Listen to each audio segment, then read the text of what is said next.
Hello, everyone, and welcome to episode 462 of Constructed Criticism. I'm your host, Heezy, and I'm joined by a man that is here to tempt you with the One Ring. It's all he did all day long, Mason Clark. Hey, y'all. Yeah, Spencer, I did a live stream Spencer was watching today where me and my friend Trey, former co-host of the show, were playing some Paper Lord of the Rings Modern. I played a lot of the One Ring deck. Spencer, I got to get your opinion. I know in chat you were joking about how last week on the show we were talking about someone's going to have to prove it. Did I budge you any? Did I tempt you? Where were you at? I would say I'm still not convinced in the Felidar deck. Okay. I think that it does seem really good in like Turbo Fog decks, like of any style, and also like that taking turns deck.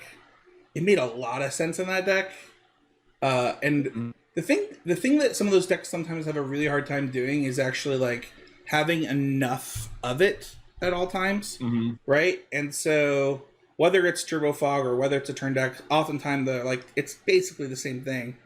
Yeah, that sounded really good. I mean, it looked really good. One of the things that I really like about that, and like I actually think that deck might have some legs. One of the really interesting things that I was thinking is like that deck also could play like the 1-mana counter spell with Snapcaster Mage and really go ham, like between bolts and that, like just nothing's happening for the beginning of the game. So yeah, I put a bunch of cryptics on my deck because I wanted to be able to bounce the One Ring, and they're like mini time walks against creature decks. And I think just having like 2 of them is fine or whatever, and cutting down the Karns. I thought I needed the Karns. Winning did not feel like an issue, which I thought it was going to be. So I think just cutting some of the superfluous stuff and having more interaction is sweet. But that's a different conversation for different things, Spencer, because today we're talking about playtesting cards and preparing for tournaments and preparation. Yeah, before we do that, though, let's talk about always improving. It is the point of the show. Every week, want to be doing what we can to get better and share that journey with the listeners. One of the most common pieces of feedback we get is this is people's favorite segment. They're in their car, they prepared, they're always improving. They self-internalize and like, what was my always improving this week as they listen to the show. And every time somebody says that to me, Mason, like warms my heart. I'm like, oh man, that's so cool. Yeah, it is really good. What's yours this week? My always improving moment really comes from just like the Lord of the Rings set and really thinking about it a bunch more. Especially like, let me rewind. So it's based on Lord of the Rings, thing about modern stuff. So we did our set review last week. It's always cool to hear what other people think. You know, you have your own thoughts and opinions. I think why set review episodes are also so cool. Like, what can people do? And Aspiring Spike did a slideshow. I don't know if you've seen these, Spencer. Every time a set drops, he does a slideshow about like what he thinks is going to make an impact in modern specifically. And he has kind of like things that he's like really confident in and like brew ideas. And it's really cool to sort of see his entire ideas behind stuff. And he was also kind of I think the One Ring is good. I don't know what to do with it, blah, blah. And when watching that video, it got me start talking about like, okay, what can you do with the One Ring? And it got me to the spot of like something I never would have considered, which was like a turns deck. Because it got me thinking like, what does the card actually do? And how does it actually play? And that was a good always improving moment of like, I had done a really good job of doing a bad thing, which is I put a card in a shoebox in my head and sort of stored it away. And I was like, oh yeah, the One Ring, it's going to be good for Karn wishes. That's great. And I didn't fully consider like, well, what if I play it without Karn or in other contexts and stuff? And the whole exploring that I think is really helpful. And it's important not to, I should say this, it's a good tool to mentally like shoebox a card. And I talk about this in coaching where, a card like, Rest in Peace is good against graveyard decks or whatever, but sometimes your Rest in Peace is going to be good against an aggro deck for like some weird various reason, and you should consider it, right? Like Unlicensed Hearse is a good example of this. You can bring in Unlicensed Hearse against a graveyard deck, but also if you're playing against a control deck with a bunch of sweepers, you might want Unlicensed Hearse instead of one of your kill spells. So just thinking of that in that way was a really good improving moment for me personally. Like, oh yeah, I need to like really explore and turn these things and like end up in some spots I hadn't thought of before. Yeah, I think that I had a moment like that way back in the day with Rekindling Phoenix and understanding like all of the different decks like that want Rekindling Phoenix, and obviously that format turned out to be like a Rekindling Phoenix format in a lot of ways. But, knowing that it was good in mid-range, good in aggro, and kind of seeing the different ways that you could play that card, and it's like it being good against all of those other things too was really impactful. Yeah. What was your always improving moment? Yeah, so this week I've been really focused on a couple of things. The first was, well, I think the biggest thing, I'll just stick with one. It was focused on mono green in Pioneer, and helping myself try new cards, not be stuck on stock stuff. Like, I can always go back to the stock lists. So I've tried probably all of the battles that you could try. I've tried, oh my gosh, I can't remember the name of the gorilla. Togla? No, it's green, green, green 2 for a 5/7. And then whenever you cast a creature, you either gain 4 life. Oh, Silverback. Yeah, thank you. I thought it was Silverback, but as well as trying different things with oh my gosh, now I can't remember the name of the 8-drop that has Unearth. It's Cityscape Leveler. Yeah, Cityscape Leveler in the main. We should play charades with each other. It's just wild. I turn on the podcast and I just forget the names of magic cards. It's like a mental block. I have no idea why. But yeah, I've just been trying lots of different ways to build the deck and different cards in different moments. Explore actually helps with this a lot because you don't have Oath of Nissa, so you got to play around with the flex slots quite a bit. But yeah, just trying to suss out like, what do I like, why do I like it, and where do I like it is, something that I haven't done in a long time.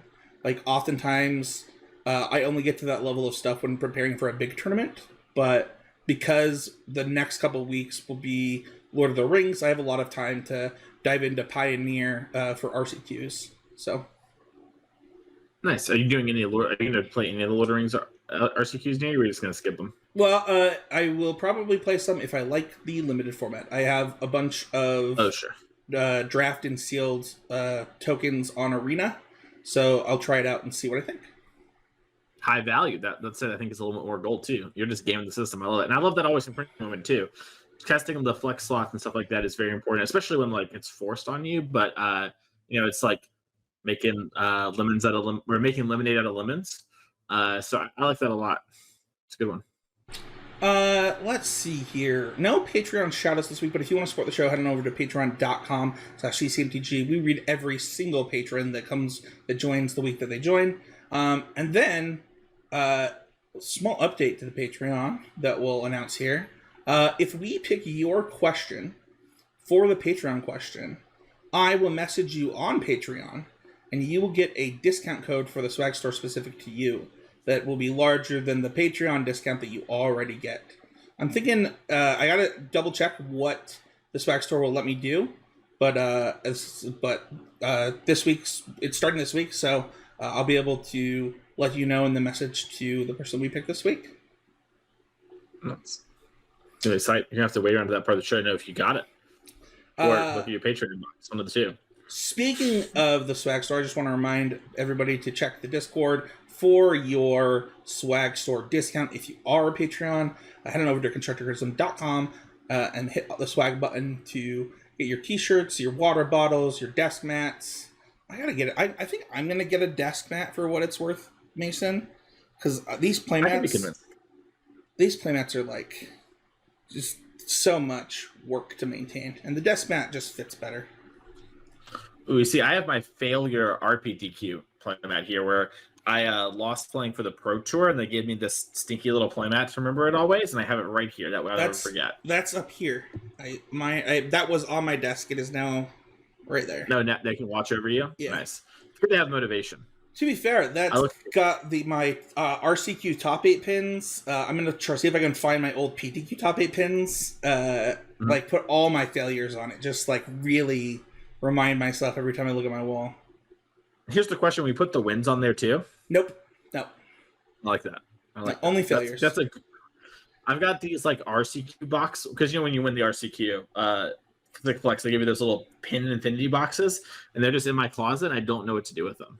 So that's the thing is like I'm gonna put my friend's stuff up there too for their failures. So like you're sending me a pin, and I don't want I don't want the like a G one. Like I don't want one where you qualify for the pro. You want the name tag thingy. Yeah, that's what I mean. Yeah.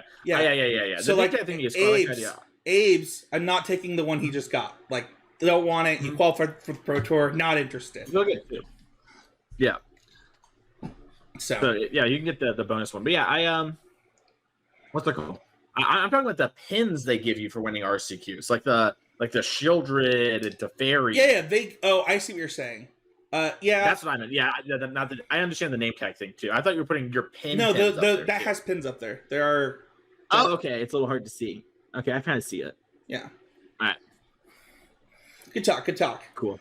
And then kind of the final housekeeping thing before we move on to the main topic of the episode is a Mythic Gaming soft launch. Mythic Gaming is a company that we're going to be working with to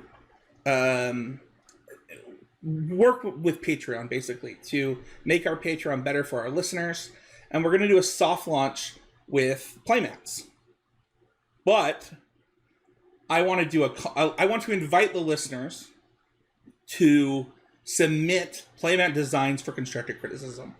If you, this is actually how we got our constructive criticism logo. For those who don't know, is we did a logo contest, and all of the awesome logos that we have for constructive criticism were done by the listeners. So I want to open it up to the listeners. If you want to help design the Patreon playmat, or just any playmats that we can offer, just shoot us an email at ccmtg.info@gmail.com, and if yours is picked, we'll give you a special prize. So, with that being said, let's move on to the main topic: how we playtest. I have a question, Mason. What do we mean playtest? Isn't that just like when you and your friend stand at a table and you jam your decks against each other for 2 hours? Yeah, not quite. So playtesting is going in with a specific purpose. And the thing I often tell people is, do you remember the scientific method in school, Spencer? And this honestly the way scientists do it, right? When they go in to test something, they don't just start throwing things around. They don't have to take the baking powder and the soda and they just throw it and they're like, oh, what happens? They have an idea and they formulate things and they have hypotheses and they come to a conclusion about it, right? And playtesting is sort of the testing part of that, right? But playtesting is a thing where you're sitting down to solve a problem or to understand something or to figure out a matchup. And you're kind of coming in there and working on something and not just playing games. Playing games is fun, but if you're just playing there and not working towards things like we're going to talk about today, you're sort of just playing and not really playtesting. To kind of separate this out, like we typically have done, like how we prepare, ways to prepare, and things like that. I think playtesting is kind of a small part of that. And this may happen in different parts of preparation. You might playtest before a set comes out. You might playtest specific cards. You might playtest specific things. And like all of those things we're going to try to cover, but it's different than like going and playing 5 leagues on Moto to see if you like a deck or see if you like cards on a deck. It is very prescriptive, and kind of go back to, I think we did an episode on focused playtesting not too long ago. Focused testing not too long ago, and this will be a little bit different than that. Mm-hmm. So, first thing is times to playtest. We kind of covered that a little bit. Is there anything I didn't cover, like times where you really need to go out of your normal routine and sit down and playtest, Mason? Good question. My answer is probably outside of situations where like you're new to a deck or there's some huge changes. I would say anytime you're going to a big event, and for what it's worth, when I say a big event, I personally mean like 14 rounds, 2 days. It could be something like an NRG. It could be like an SCG. That's what I'm personally thinking of. So, do with that information what you will. But if you're going to be like doing something that's a little bit bigger and that happens, then you might want to play test. But yeah, unless like you're brand new to something or a new deck, that sort of thing, I think you listed all the big ones I could think of. Yeah, I would say like if when a new set is coming out, so playtesting often can happen before cards are released, where you're like, you're Sharpie, man, like let's go. You know, another time is kind of like you said, like big events. You know, a lot of people, they're really comfortable just going into something like, you know, a MagicCon or an NRG or an MPX, just like with their pet deck, right? But if you're trying something new or you're trying to understand a specific problem, that's when this comes into play. Agreed. So we're gonna do this a little bit differently than our normal episodes, where we have everything written down like as bullet points, and we're actually just going to talk about what we do individually. And Mason, I want to let you go first this week. Yeah, it's funny. Behind the scenes, normally I have like blob ideas that you have to decode, like the Da Vinci Code, but this time I actually made bullet points. So it's funny how you're like, normally we do bullet points, but not today, and I'm just doing it differently. So I think there are a couple things, and I said the first one here at the beginning, and Spencer, I'm going to tie you into these, so it's not just a TED Talk, so don't worry. The first thing, and I mentioned there, is like the scientific method. I think we should have a goal and something we're working towards and trying to figure out when we're playtesting most of the time. And Spencer, I don't want to steal a point from you, but there is a difference between testing cards and testing decks. I know you're going to talk about that more, so maybe wait around for that one. But let's have a goal in mind. So, for example, I did my stream with Trey. That was much more for fun than anything, but there was a little bit of like, okay, let's get our hands on the One Ring, right? And so it kind of like, you know, if I was looking at this as a more serious thing, I'd be like, okay, how did the One Ring feel? Does it accomplish these sort of things I had in mind? Or whatever my deck is, right? Maybe it's Rhinos, maybe it's, you know, Rakdos Sacrifice or whatever in Pioneer. All those sort of things. You want to have a goal going to the session and then reflect on it. Your goal can be as simple as like, how does the deck feel? It could be how does this card line up against that card, right? It could be whatever it is, just have something.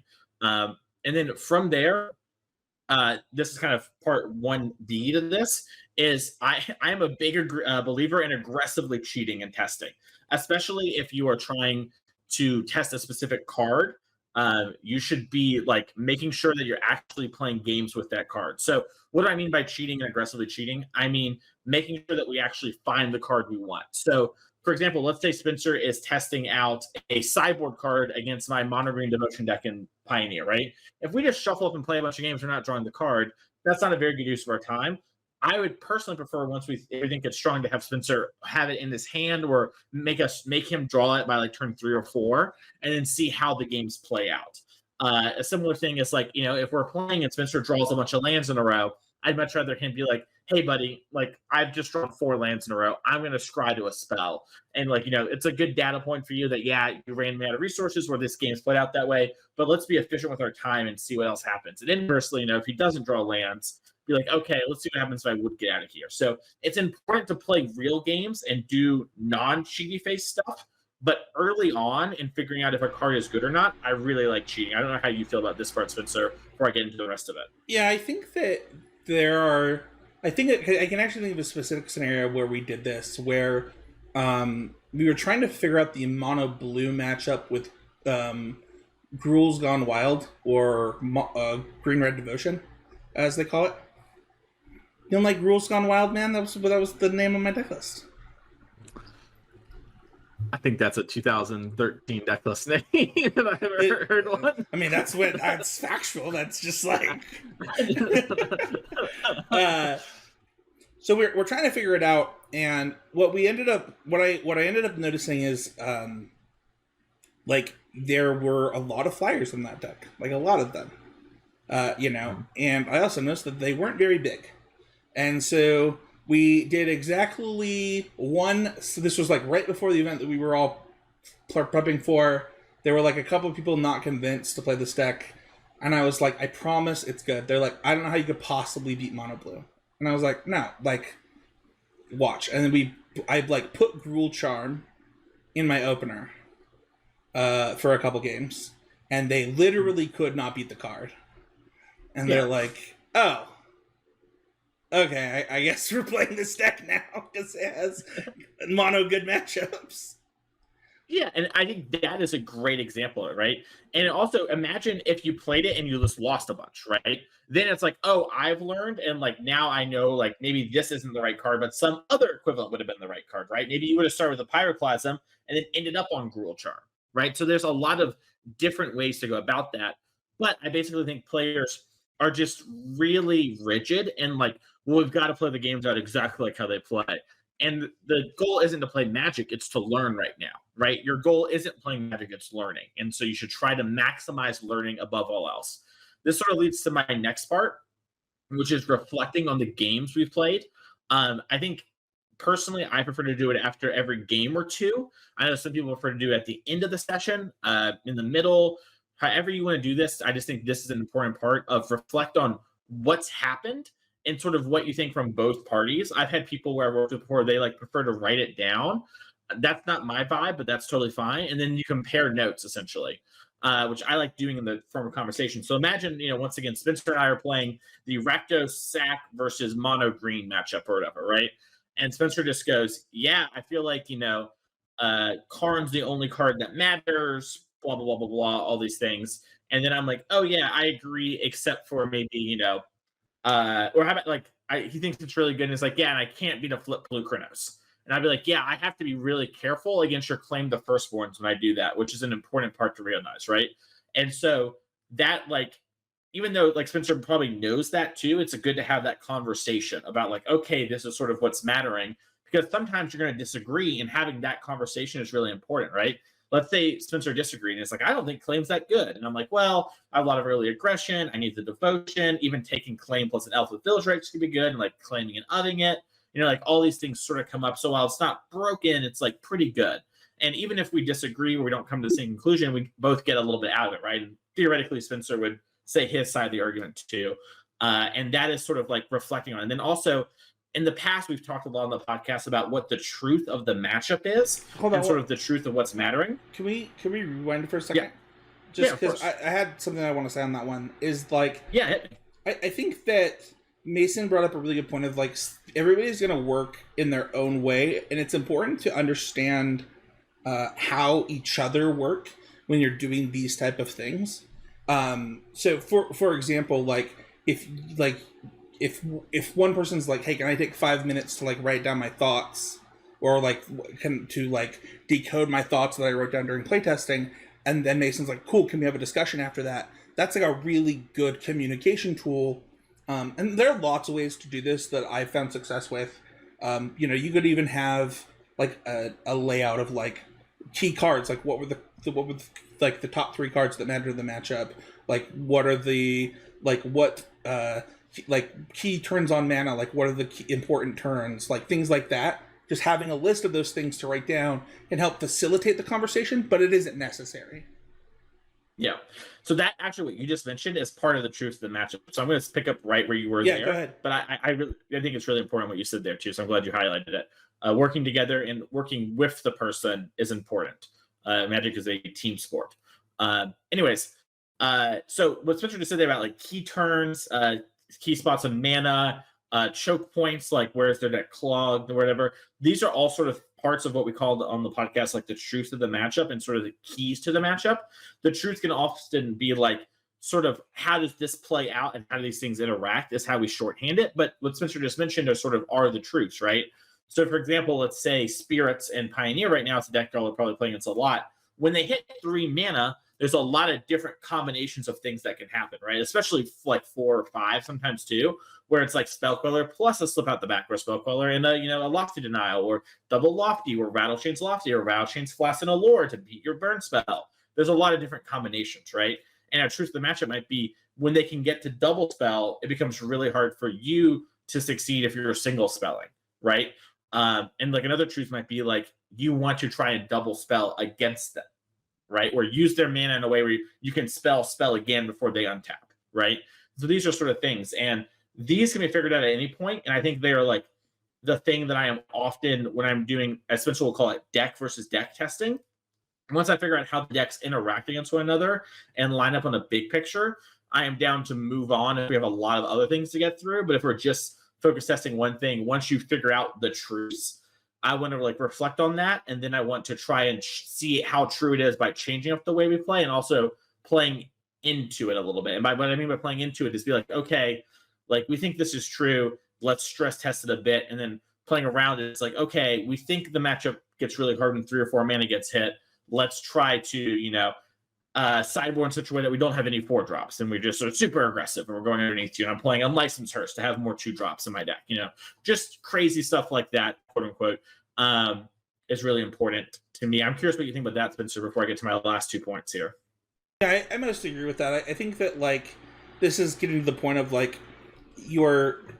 and we'll talk about it a lot, but this is, so what Mason's describing is not it's testing a deck. It's not even testing a it is testing the matchup, but it's the matchup in the context of the deck. And you get bigger and bigger, right? Because it's kind of like a zoom in, zoom out effect in playtesting, where you're zooming down to individual cards, you're zooming out to a matchup, you're zooming out to a format, right? And what you're doing is trying to get the most out of each of those zoom options to maximize your time, because it's one of the key limited resources that you have in Magic. Exactly. The next part about this is flexibility when it comes to playing the games. I've already sort of tested your flexibility by telling you to cheat aggressively and do these things, but I want you even more so, if you figure out a card isn't working and you both agree, or you have a strong belief it doesn't work, do not continue playing with it. Change it, including mid-match. If let's say I'm playing versus Spencer and I've been playing a bunch of slip out the backs, right? And mid-game or whatever, I'm just man, slip out the back sucks. And Spencer's yeah, it's awful. I'm all right, I'm just going to play these as Fading Hope instead. That's a card we were talking about, right? I'm going to start playing that turn as if all my slip out the backs are Fading Hopes. If I draw one, it's a Fading Hope. And I just want to chest those up. In some situations, I've definitely also pretended a card is split, where it's either a Fading Hope or a slip out the back. Yeah. I call this the power of the Sharpie. This is something that Matt Kling, Casey Bloodworth, myself, and Michael Hinderocker used to do all the time. This is something that we did constantly. Whether it's the split card, whether it's the just mid game, be okay, it's one of the things that you have to do in playtesting is not be rigid. So, and one of the things that I mean by that is yes, it is important to get the amount of data that you need to come to the conclusion and be confident in your conclusion, but it's not worth wasting time with a card that you already know is not working. The caveat to that is you have to go back and check your work. So, is it possible, if Slip Out the Back was important as a key card in another matchup, you need to go back and say, does these becoming Fading Hope make this very different? Yeah. Yeah. Reflecting on the work, too, is a thing I was going to mention it later, but I probably won't now. So just what Spencer just said there, very true. When you do change up the cards, it will have cascading effects, right? So, Slip Out the Back, very good at removing, a Cavalier of Thorns against mono green, and very good at saving your creature from removal spells. Fading Hope's going to be really good at removing Cavalier and can save your creatures from removing spells, but has big implications when it comes to how it does that, right? And the difference there is going to matter. And so it's good to go back and check those and see how it lines up. Does the damage versus them having to respend the mana versus the triggers, all these things matter. You should at least be considering them heavily if you decide to stick to a change. But it's fine to make the change of Fading Hope and also be oh, this wasn't that good. I'm going back to Slip Out the Back from now, and I'm going to do a Scryfall search later and try and figure out something new. There's a lot of that going on. Then sort of, I think my last point here is, and if there's nothing you get from everything I say, this is the most important part. This is to play more post-board games than pre-board games. In Magic, it is a mathematical truth that over the course of the tournament, you will always play more post-board games than pre-board games. No matter what, you're going to go 1-1, and eventually you will hit a game 3. And the moment that happens, you've now played more sideboard games than pre-board games. And so making sure you have sideboard plans that work is super important. Shows what you know I to all my opponents, Mason.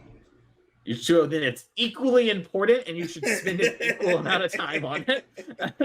And I swear, because I see, and I coach, I interact with the average Magic player a lot. I love y'all. You do not test your sideboard games. And then you go to big tournaments, and you're like, dang, my sideboard plan just didn't quite work. And it's you didn't work on it. So not only did it not work, you didn't have one. Yeah, if you had one, it's just technically speaking, you did.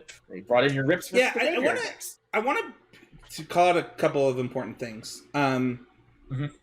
There is an amount that is needed for what we're talking about that I don't think we've highlighted. So one, you probably need a playtesting partner. this isn't going to happen for you on MTGO. This isn't going to happen for you on Arena. That's not... those clients are made for playing games of actual Magic against people. They're not actually made for playtesting. And that's really important when you think about this. So I want to talk really quickly about some of mine. Mason synced to this one. I think that it's really important to highlight is that there is a difference between testing card or cards in your deck and testing a deck. And I also think there's a difference between testing a deck as far as like gaining an understanding of it and testing a deck as far as the viability of it. Those are different things. So like today, Mason played a Teamer Turns deck with the One Ring. He was not play testing the deck against the format. He was saying, does this have the Besage use I need to be viable?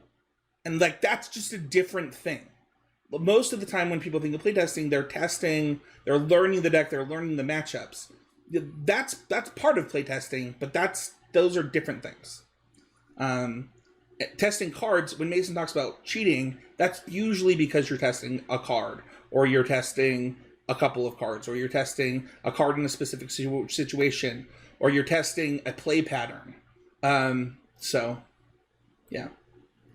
Anything you want to say on that? I know that you had a lot to say on that too, but... No, I think you nailed it. I mean, I sort of alluded to the other parts there, but I do think it's important. And I think the one thing I will say at the beginning is if you don't have someone local, then MTGO and Arena might be your best options. And you won't be able to do a lot of the stuff we talked about, but there is still stuff you can do. And like, just try to find some way to start working without having to follow the game engine, if that makes sense, so strictly. But I just wanted to highlight that. But you do need someone like, even if it's just like Spencer and I are play testing and we're using Arena and Moto because he lives in Utah and I live in Tennessee, it's like, well, at least we have something going on there. But the highlighting point of you do need someone to at least talk to is important because you can't get this stuff from playing leagues. You can't get it from playing challenges. It's just not the same. Yeah. Next thing on this note, though, you really need to test your sideboard cards. The number of, like, I can think personally of the number of times where I, like, go to an event and I end up never sideboarding in, like, 2 of the cards on my sideboard. And it isn't because they, like, didn't have matchups that they were for, but it was like, it turned out that as I played game 1, I realized the matchup was about something different, and the card just didn't make sense. That shouldn't be the case. Like, that thing that Mason's talking about where it's like, you should have a sideboard plan. It's true, I had a sideboard plan, and I probably even tested some of that, but, like, I clearly didn't have the proper understanding of the matchup going into it, and I think this happens to everyone once or twice in their Magic career. Like, you're just going to make mistakes, but you'll make less of them if you actually test your sideboard cards. 100%. A really good example of this, though, I think the number of times where people, like, play ley lines just to play them and don't actually know, like, how important is it to mulligan to this ley line in this matchup? How many ley lines do I need to play? I was looking at my Facebook memories this week, and it was GP Vegas where I played Naya Titan. Do you remember this Naya Titan deck, Mason, that I played? Yeah. It had Batterskull in your deck. I don't know. Did it have Batterskull? It might have been. Oh, maybe it was, I remember us talking about it. Nahiri. It was the Nahiri. The Nahiri Titan deck. And, did really well at that event. And one of the reasons that I wanted to play Naya was for Nahiri, but one of the things that I got out of that is I got to play 3 Leyline of Sanctities instead of 4 because I could just cast them. Like, just straight up could easily cast Leyline of Sanctity in this deck. But that doesn't happen if I don't go do a bunch of Moto Leagues with Leyline of Sanctity, and if I don't play test paper with Matt testing Leyline of Sanctity. It's just important. Like, you have to do it. Mason, I talked about that. I'm going to switch up some stuff here, the order of these for you, Mason, because I also think that you should test probably way more games than you're typically testing. I have historically done best of 11s, 4 main, 7 sideboard. And when I say that, I don't mean like actually best of 11. You should just actually play all 11 games. and then just record records, who's on the play, who's on the draw. That helps you come down to the truth of the matchup and helps you come down to like what's important. But it also gives you opportunities to see play patterns, things like that. This is that section that we were talking about earlier of like, I am now learning not just the format, but my deck in the matchups. We're down to that microcosm here. And it also helps me understand my cards. I also think that, Mason talked about cheating. I also think that mulligans, people who mulligan weird, like normally in playtesting, it doesn't make any sense to me. Like, you're just wasting time. I like to go 7-7, 6-6-5. I do think that playing games on 5 can be really important, but if your 5 is bad, just go back to 7 and restart. Like, yeah, I'm a big believer in going to 5 once you believe in the deck. But if you're trying to test the viability of the deck, yes, like for example, it's important to note like why are you mulliganing too, right? So for example, the One Ring deck today had a bunch of 4 drops in it, and I had to mulligan hands because of that, and I like acknowledge that, and that's like an important thing to acknowledge. But if it's like, am I going to 5 because I opened no lands in my 25 land deck 3 times in a row? It's like, all right, well that's like the math. I know 25 lands is enough. Like I should have lands. It's just variance. Not only that, but like it should be noted, like if you're mulliganing to 5 a bunch, like is your deck just built wrong? Mm-hmm. So, yeah. And then you kind of covered this one. I like to change stuff constantly. Like, I think that you had a moment on stream today where I kind of wish that you had just scribbled something out and wrote Fire Ice on a card. Yeah, that's a viewer concession. Sure. But I do think that like it is important to be flexible, as Mason said, and to be willing to I don't know, don't waste your time. I think that's the important thing here. And I think that one of the reasons that a podcast topic like this is so important is that we all know what it's like to have limited time. And especially when it comes down to things like this, like we're talking about things that a lot of these things you can only do with another human. And that time is even more valuable, right? This isn't just time that you have with yourself. Like you're trying to maximize the time that you have with your playtesting partner. Yep. Anything that you think that we missed? Any tips that you would have for people before we kind of move on? I think there's a big one that I meant to say earlier, and you just sort of alluded to it at one point. Like you said, you have to be willing to like work with them and figure stuff out. Another part of that, and like the changing of the cards, is that winning and losing doesn't really matter, right? Like think about the sample size that we talked about, right? Like it's just like, for example, Spencer, it's just 11 games. Like you could play 11 matches of, Rakdos Scam versus 4-color control, and the results can be very skewed or whatever, right? And maybe there's something to that, but like the reflecting on why matters. But more importantly, being effective with your time matters, right? And so don't be frustrated, like, well, I would have won, but Spencer changed his Kolaghan's command to a terminate. And it's like, well, Spencer was going to continue to not play with Kolaghan's command, was going to play with terminate. So like it doesn't matter that you lost one game, it's fine. You know what I mean? So I think that's a big part of it, where it's like, don't be frustrated because these things might make you lose a game. Winning and losing here doesn't matter. Winning and losing at the tournament's what we're working towards. And we're working towards improving and learning even more so than that. So that's a big thing that I have. I don't know if you have any thoughts on that. Yeah, this is something that I struggle with like a lot in Smash Bros. And that I historically had struggled in Magic for years.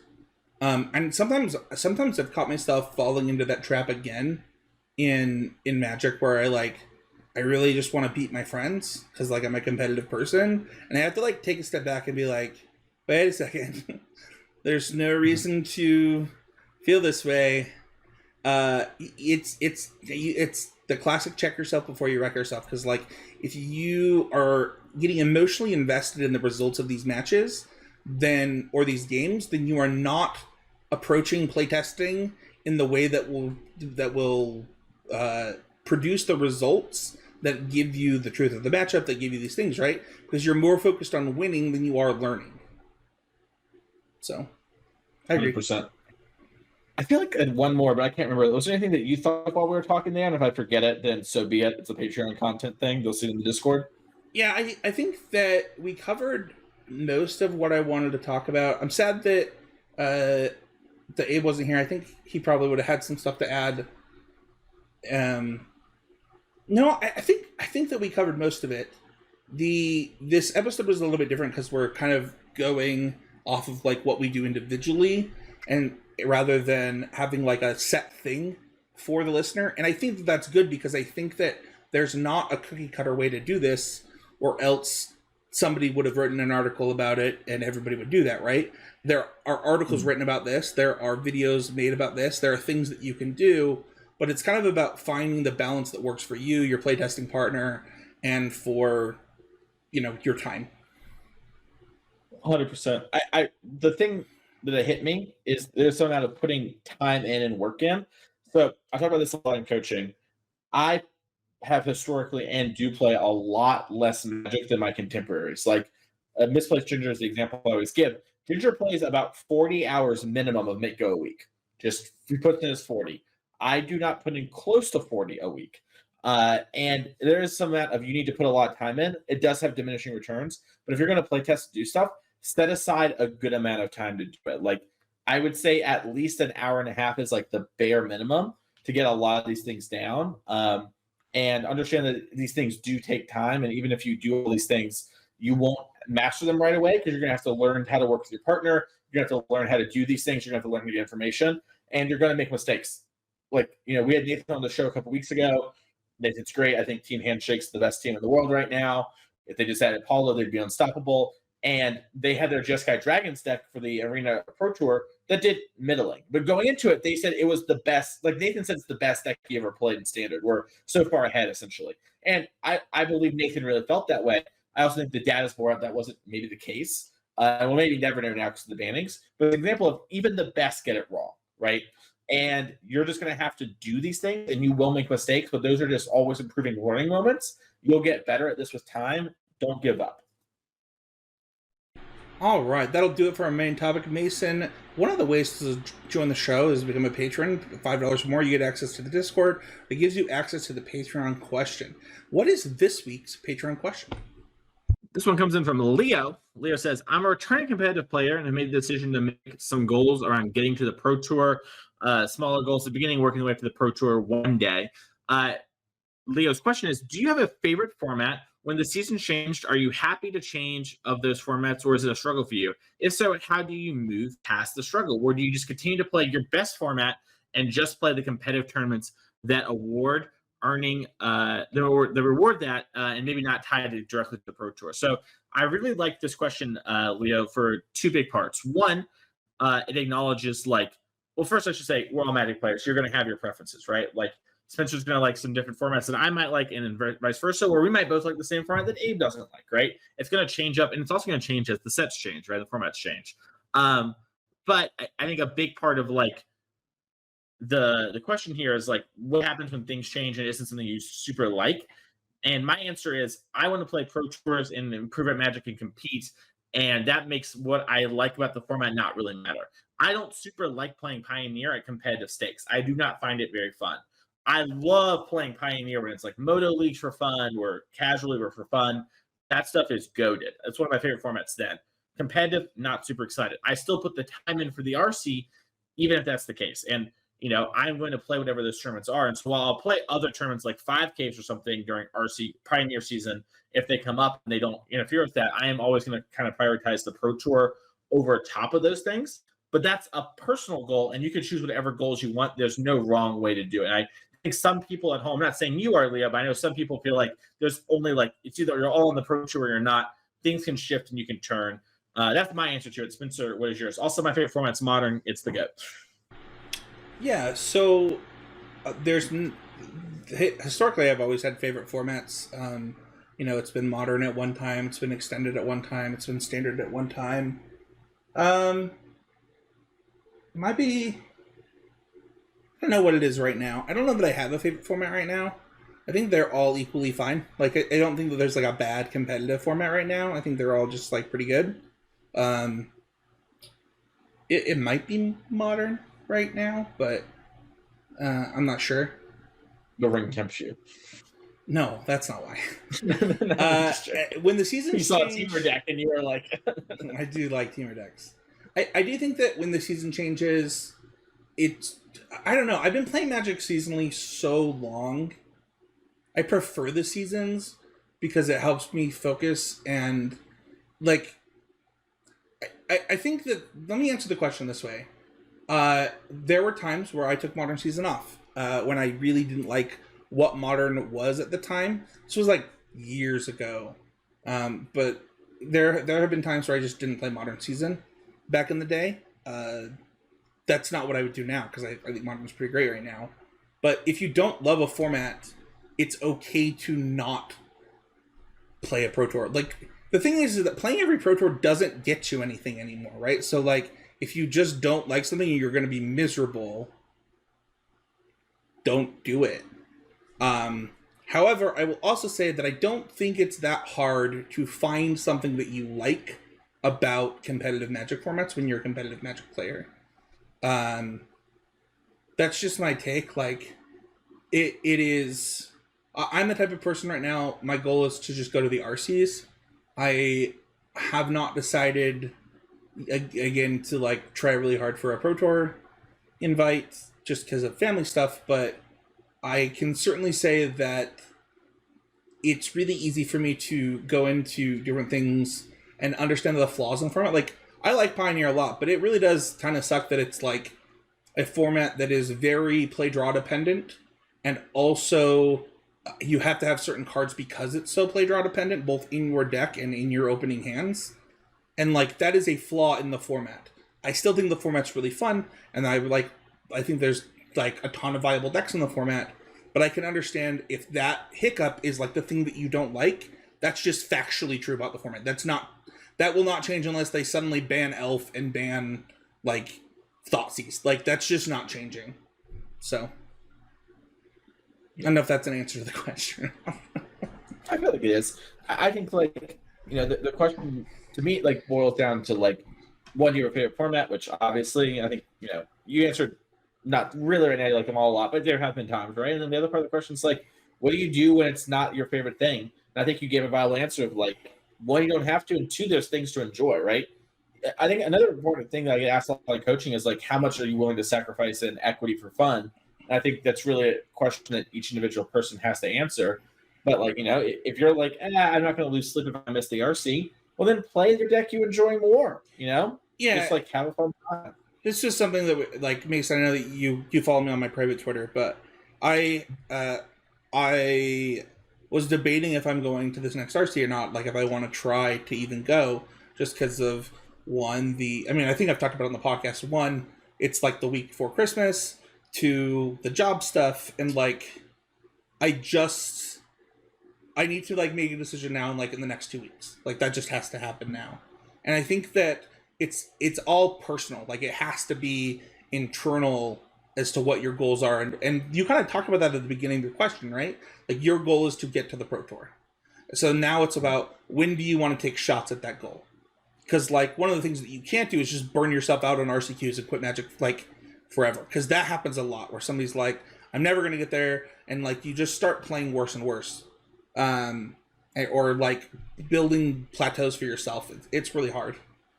Competitive Magic's like a grind fest, and I think that people treat it like a marathon too often not a marathon, a sprint too often when it's really a marathon. Like we had a local player named Marcy who I remember we were playing. We were both playing in a RCQ top 8 in the very first RCQ season, and I think it was like her 10th or 11th RCQ, and she lost. It was the last one that she could play, and she was really upset. And I was like, Marcy, my friend Michael Hinderocker, I think top 8'd 16 or 18 PPTQs in one season before winning one. Like it just happens. Like it doesn't make you less of a player. And Marcy qualified for her first Pro Tour at this last regional championship. Like, is she the one who drew a spike? Possibly. Is that the same Marcy? Yeah. Hi, okay, it's the same. I was like, this sounds like the person I know. I did some coaching with her. It's fine. I was like, this sounds like a story I've heard before. Marcy's pretty great. Yeah. It's really going to be about what brings you joy, because you will play better Magic if you're happy. You really will. So, and that's one of the benefits of seasonal MTG, like, is that you get to do that. So, dang, so we talk. I'm just going to quickly check in here because remember, what would it be? It would be 3 months ago. We talked about the move to seasonal. I've never had it. Like I've never had seasonal Magic in my career. It's weird. It's really weird that it's all like. I still don't have a verdict on it. It's just weird to me. Like I'm so used to being like it's modern this week, then Pioneer, then standard, then modern, Pioneer, standard, modern, standard, and like the chaos of it all is just like such a part of it to me. And then now it's just like, well, we're on Pioneer, and you're gonna be for another 2 months. Yep, it's a weird feeling. Yeah. One of the other ways to support the show is to leave a YouTube comment. It is really helpful for the algorithm, helps the show a ton. And Patty B says you can even play legendary spells into Chalice, referencing Delighted Halfling. What legendary spells do you think you could get through Chalice that you would care about? Well, any 1-mana ones like Ragavan. There you go. Bam. Boom. Also, they might Chalice on 2, and you got your Ren 6. Oh, that's kind of hard. Yeah.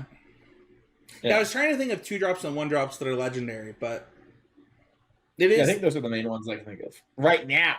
Right but now. Infinite. I have to think about Halfling. If they're not going to stop making legendary creatures, the most popular format involves legendary creatures and legendary stuff. They're going to make more. Yeah, I think that Delighted Halfling is delightful to watch being played, as anything that I saw today. It can easily make colored mana, like real easy, and then still is just like a ramp spell that doesn't, a little mana dork that doesn't die to Ren in 6.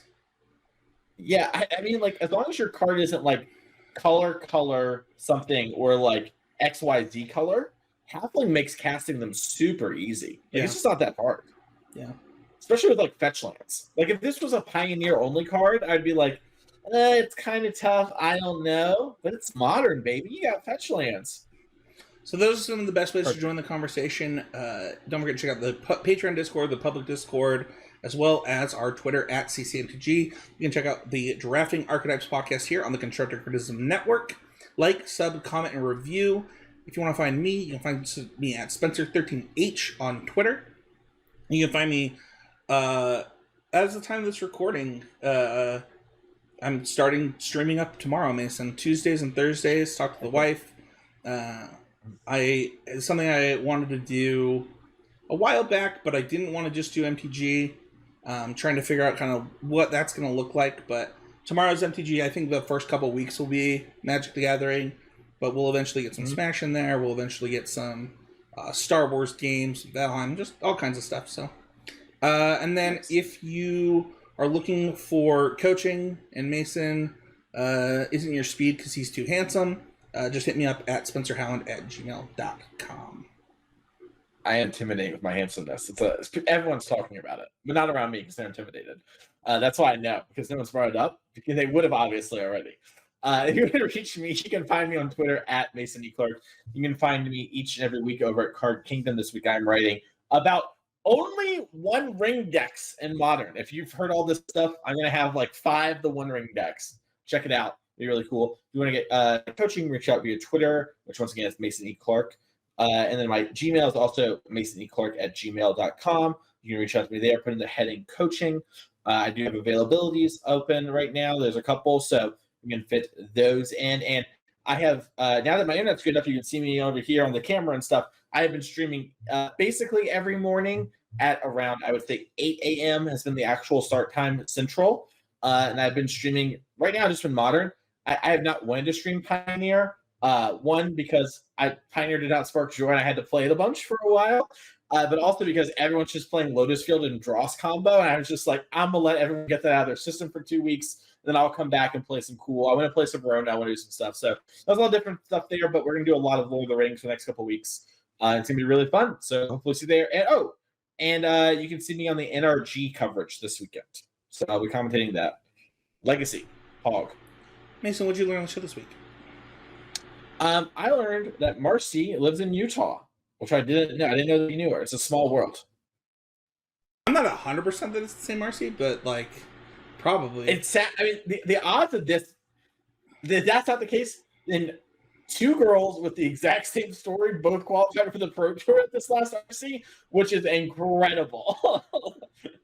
Yeah, I mean, it's probably the same Marcy. Marcy's great. Okay. Shout out to Marcy. Yeah, she's been very nice. I bumped into her because of Spike was like, they were taking a picture together. I was like, I can take the picture for you. And then, nice. And then she's like, oh, it's me. And I was like, oh, it's you. I learned that more people should read Managing Oneself HBR. Check it out. It's a book about managing yourself, and it really helps with things that we talked about in playtesting and working with other people. So that is going to do it for this week's episode. Major shout out to Abe Stein. We missed you, buddy. We missed your beautiful smile and your love for ska music and your hat. We'll see y'all next week with another episode of Constructed Criticism.